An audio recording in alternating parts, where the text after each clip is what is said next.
Assalamualaikum warahmatullahi wabarakatuh. Perkenalkan, nama saya Novita Aziza dengan NPM 236101007 dari manajemen C. Yang terhormat kepada Bapak Dr. Febrianto SMM selaku dosen pengampu mata kuliah manajemen keuangan 2. Di sini saya akan mengoverview hasil dari materi struktur modal kebijakan dividen. Struktur modal adalah perbandingan atau imbangan pendanaan jangka panjang perusahaan yang ditunjukkan oleh perbandingan hutang jangka panjang terhadap modal sendiri. Kebutuhan struktur modal ini ada dua, internal sama eksternal. Yang dimana internal itu ada modal saham dan laba ditahan, sedangkan eksternalnya itu ada hutang, debit financing. Tujuannya untuk mengoptimalkan sehingga dapat meminimalkan biaya penggunaan modal seluruh atau modal rata-rata sehingga memaksimalkan nilai perusahaan. Konsep dasarnya yaitu struktur modal yang optimal terjadi pada leverage keuangan, di mana tingkat kapitalisasi perusahaan atau biaya modal keseluruhan akan memberikan harga saham yang tinggi. Leverage keuangan merupakan penggunaan dana dengan mengeluarkan beban tetap atau perimbangan penggunaan hutang dengan modal sendiri dalam perusahaan. Asumsi dalam analisis struktur modal itu tidak ada pajak penghasilan, tidak ada pertumbuhan, dan tidak ada pembayaran seluruh laba kepada pemegang saham berupa dividen, serta perubahan struktur modal terjadi pada menerbitkan obligasi dan membeli kembali saham biasa atau dengan menerbitkan saham untuk menarik obligasi. Rumus untuk menghitung biaya modal dan nilai perusahaan itu terbagi menjadi beberapa. Di antaranya yang pertama, untuk menghitung return obligasi, rumusnya I per B, atau I itu sebagai bunga hutang obligasi tahunan dibagi B nilai pasar obligasi.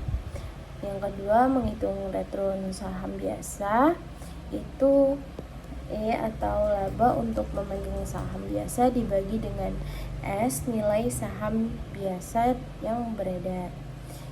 Yang ketiga, menghitung return bersih perusahaan.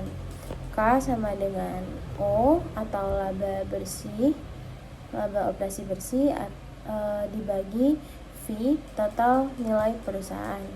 Apabila nilai perusahaannya sama dengan nilai pasar obligasi, maka rumusnya V sama dengan B ditambah S, yang dimana B itu adalah nilai pasar obligasi dan S itu nilai pasar saham. Sedangkan KO merupakan tingkat kapitalis total perusahaan yang diartikan sebagai rata-rata biaya modal yang terdapat pada rumus tersebut. Apabila terjadi perubahan, maka dapat dianalisis dengan beberapa pendekatan, yaitu ada pendekatan laba operasi bersih, pendekatan tradisional, dan pendekatan Modigliani-Miller. Pendekatan laba operasi bersih net operating income approach dikemukakan oleh David Duran pada tahun 1952. Pendekatan ini menggunakan asumsi bahwa investor memiliki reaksi yang berbeda terhadap penggunaan hutang perusahaan. Pendekatan ini melihat bahwa biaya modal rata-rata tertimbang bersifat konstan berapapun tingkat hutang yang digunakan oleh perusahaan. Dengan demikian, hasil dari asumsi tersebut meliputi biaya hutang yang konstan dan penggunaan hutang yang semakin besar oleh pemilik modal sendiri sebagai peningkatan risiko perusahaan. Artinya, jika perusahaan menggunakan hutang yang lebih besar, maka pemilik saham akan memperoleh bagian laba yang semakin kecil. Kemudian masuk ke kebijakan dividen. Dividen berasal dari bahasa Latin yaitu dividium, yang artinya sesuatu untuk dibagi. Berdasarkan Kamus Besar Bahasa Indonesia KBBI, dividen diartikan sebagai sejumlah uang sebagai hasil keuntungan yang dibayarkan kepada pemegang saham atau dalam suatu persoran. Menurut Bapepam, dividen adalah porsi keuntungan perusahaan yang dibayarkan kepada para pemegang saham. Menurut para pakar, Sujaja dan Brilian pada tahun 2003, kebijakan dividen adalah rencana tindakan yang harus diikuti dalam membuat keputusan dividen. Dan menurut Weston dan Bikram, tahun 1990, kebijakan dividen adalah keputusan untuk membagikan laba atau menahan guna untuk investasi kembali di dalam perusahaan. Kemudian teori kebijakan dividen itu ada beberapa. Yang pertama itu dividen irrelevance teori atau dividen tidak relevan. Di dalam beberapa kalangan berpendapat bahwa kebijakan dividen ini tidak mempunyai pengaruh terhadap harga saham perusahaan maupun terhadap biaya modalnya. Jika kebijakan dividen ini tidak mempunyai pengaruh dan signifikan, maka hal tersebut tidak relevan. Terus yang kedua itu teori Bird and the Hand.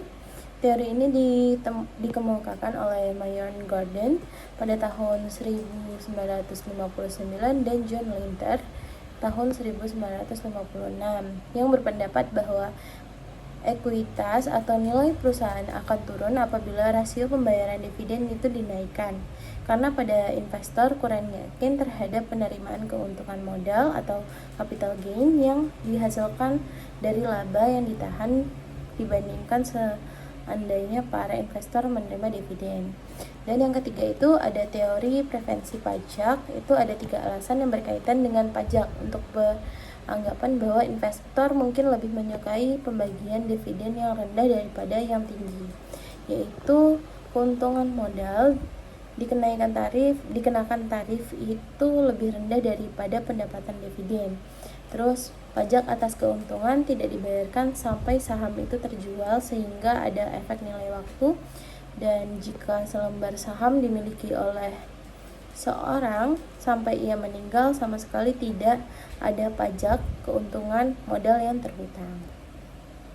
Jenis-jenis dividen itu ada 6, yang diantaranya dividen tunai, dividen yang dibagikan kepada pemegang saham dalam bentuk uang tunai yang dikenakan pajak pada tahunan pengeluarannya paling banyak digunakan dalam pembagian saham. Terus ada dividen saham, dividen yang dibagikan perusahaan pada para pemegang saham dalam bentuk saham perusahaan sehingga jumlah saham perusahaan menjadi bertambah. Terus yang ketiga dividen saham pecah, pemecah selembar saham menjadi selembar saham harga per lembar saham baru setelah stok split adalah sebesar 1/n yang dari harga sebelumnya. Dengan demikian sebenarnya stok split tidak menambah nilai dari perusahaan atau dengan kata lain stok split tidak mempunyai nilai ekonomis. Terus ada dividen saham, dividen dalam bentuk perjanjian tertulis untuk membayar dalam jumlah tertentu pada waktu yang disepakati. Ada dividen properti, dividen yang dibagikan dalam bentuk aktiva lain selain kas atau saham, misalnya aktiva tetap dan surat-surat berharga. Terus ada yang keenam, dividen likuiditas, dividen yang diberikan kepada pemegang saham sebagai akibat likuiditasnya perusahaan.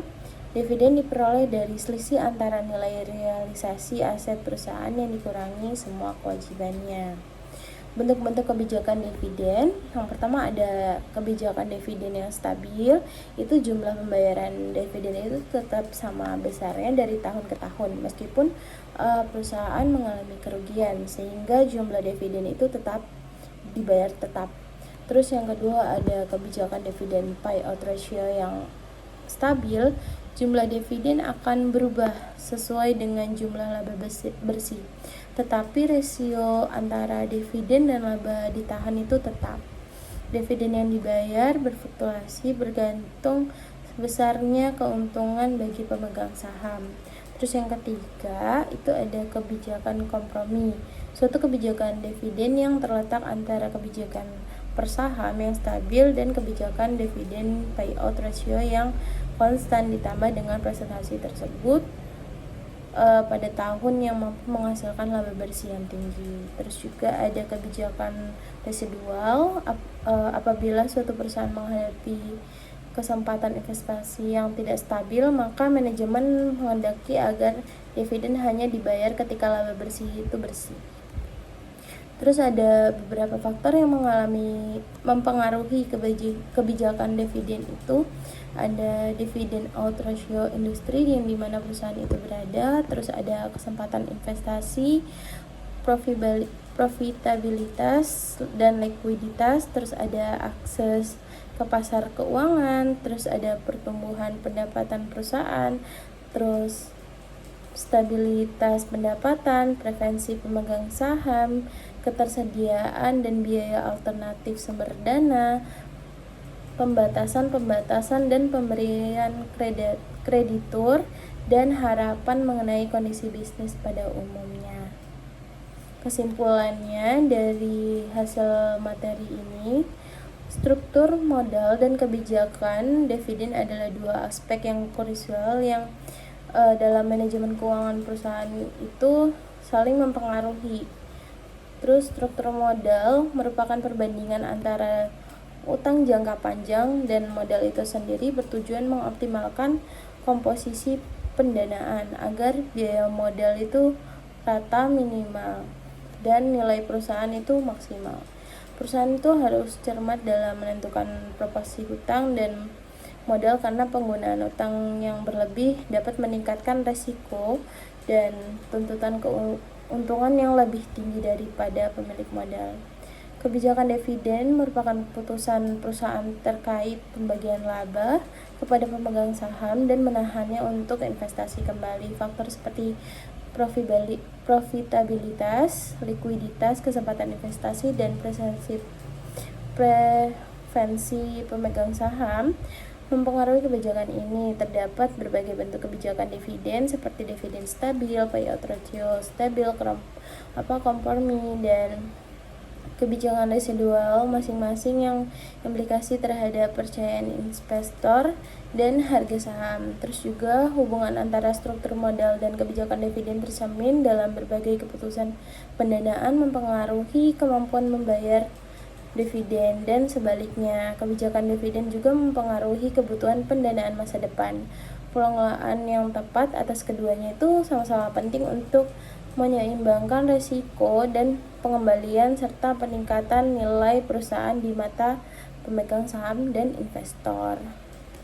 Terima kasih apabila terdapat kesalahan kata dalam presentasi ini, saya mohon maaf. Saya akhiri, wabillahi taufiq wal hidayah. Wassalamualaikum warahmatullahi wabarakatuh.